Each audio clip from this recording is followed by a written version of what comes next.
Today I'm going to introduce you to a place that I've been mountain biking at for quite a few years now. It's been the place of some of my most memorable moments on a bike and also a few nasty crashes. This place is also the venue for the first NICA race in the season. Welcome to Fort Tuthill. It is a popular spot for hikers and mountain bikers alike. There is also a fun bike park that was built there a few years ago to appeal to those more interested in jumps and pump tracks. In terms of biking on trails within the park, there are two options. The first is Soldier's Trail. It is a 5-mile loop that goes around the perimeter of Fort Tuthill. According to one of the signs, it was named after the Arizona National Guard troops who used to train there. This trail is more geared towards cross-country riders with fast, flowy sections and not much technical terrain. The second is called Bridge Trail. This is a more technical 1-mile trail that cuts through the heart of the park. This trail has a number of fun rock features scattered throughout it. As far as I know, there is not an official trailhead for soldiers. It runs close to a few parking areas, but it is a big loop that crosses the road in a bunch of different places, so you can start and stop anywhere, like I did.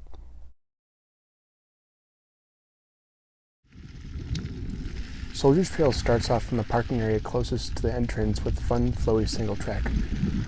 There are some tight turns, and as you approach the urban trail, the trail begins to descend. I don't think I mentioned this in the last video, but the urban trail system that the city of Flagstaff had built does extend out to Tuthill. This was the trail that I was riding on in the start of the video. Once Soldiers crosses the urban trail, the next section is a series of steep hills and descents. During the NICA races, these fast climbs and descents are the first section that the racers hit. On the first lap it is pretty crowded, but after that it clears up. The quick climbs and descents give way to a relatively flat section that then curves around the base of a hill, makes a quick sharp turn, and then starts up a long climb.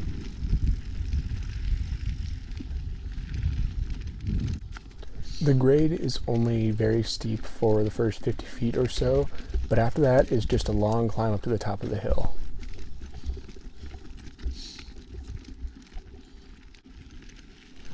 At the top of the hill, the trail gradually levels out again before beginning a low-grade descent.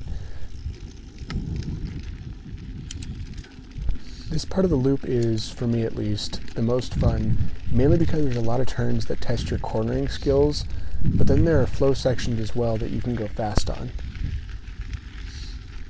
This upper chunk of Soldiers is a good representation of what cross-country trails are. Lots of fast single track and not a lot of technical terrain.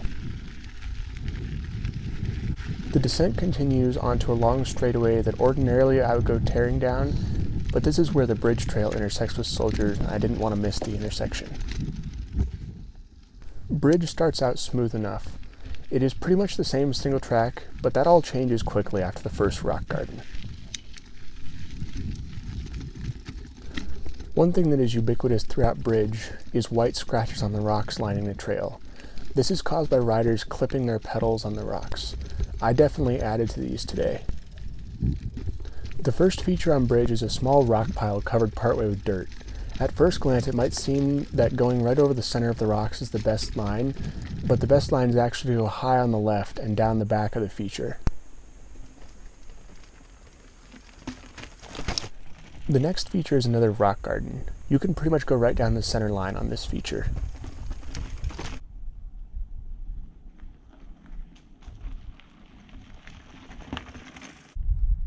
Following this is a series of small drops and one rock roll.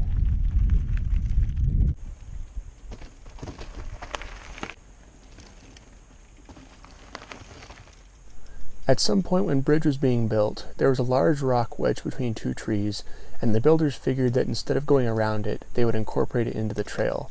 The result is an interesting mix of a step-up and a rock roll. This is one section I'm still working on cleaning, but today I found an alternate line in the feature. The last major feature on the trail is a rock roll again, but with this one, after the rock, there's a rock garden. The run-up to the roll is also tricky because you have to build up enough speed to clear the roll, but also avoid clipping a pedal on the smaller rock in the middle of the trail. After that last roll, Bridge drops down over some rocks and meets back up with Soldier's Trail, but on the opposite side of the loop. The intersection is about halfway up the long hill in the center of the park. All in all, it's a fun trail that would appeal to riders who want a little more kick than what Soldiers delivers. Over the next 2 weeks, I'm going to be exploring more of what Fort Tuthill has to offer. There are 2 trails that branch off of Soldiers that lead to pretty cool places, so I'm excited to show them to you. Alright, I think that wraps up this video. As always, stay safe, stay healthy, and I'll see you next time.